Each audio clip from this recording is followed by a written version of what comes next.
Hi, it's Paul from Model Builder International. What we're going to do today is have a turn through the pages of Nuts and Bolts. This is volume 9, the second edition. So once you've subscribed to the channel, we'll go through this.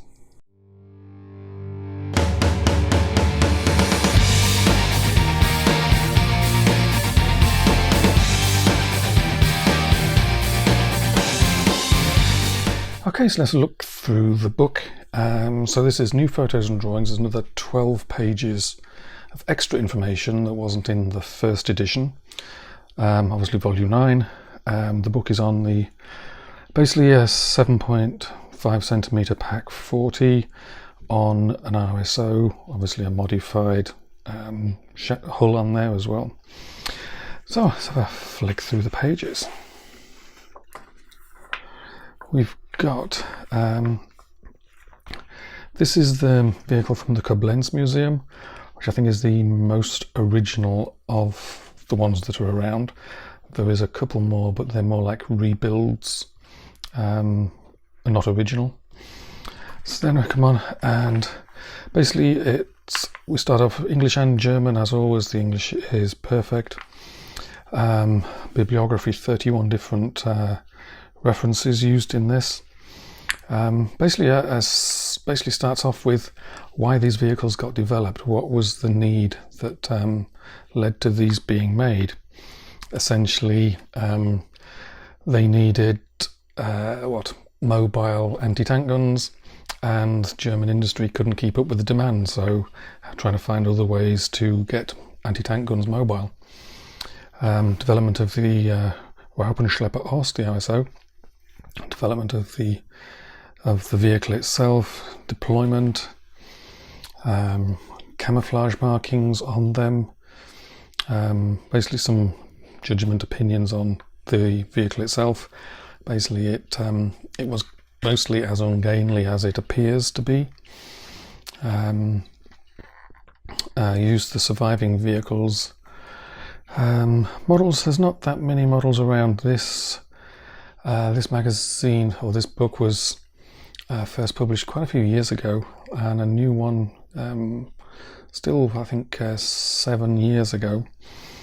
I think there's Italieri have one out, Dragon have one out. Those are the two that come to mind, plus there's some other ones as well out there on the market.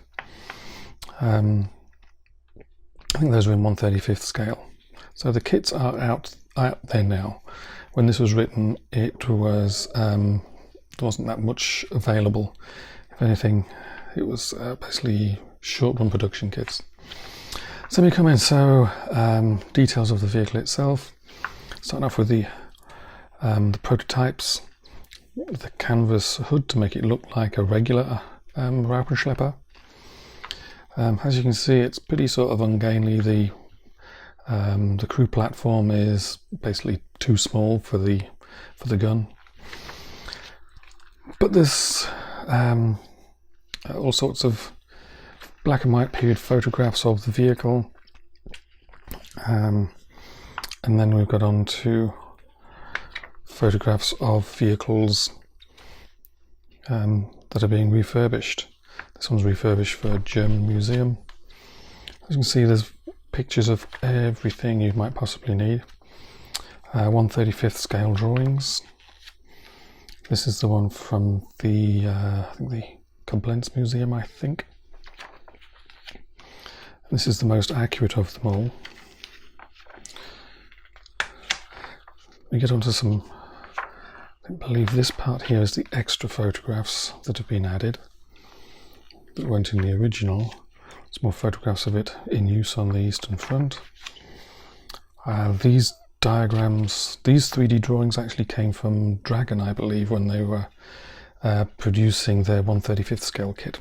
These diagrams are not 1/35th though, but they're still handy all the same. And then back to looking at the museum examples, and there's good descriptions of, as you can see here, all sorts of labelling and pointing things out, seeing the fine details of what exactly everything looks like.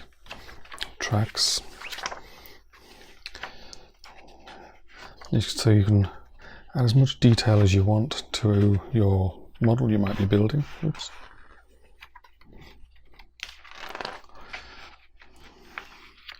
So we'll do details of the gun all the way through to the end. And here's a couple. These two are another museums. This one's the Autotechnik Museum in Germany. This one is in Belgium. But there's details about these that lead you to believe that they're basically rebuilds made to look like a Pak 40 on an RSO, whereas in actual fact they weren't original builds, they were sort of modified after the war. And that's it. We've got 48 pages, lots of black and white photographs. If you're building one of these, this is the only publication you're going to need to do it. Many thanks to Nuts and Bolts for sending it along for us to have a look at.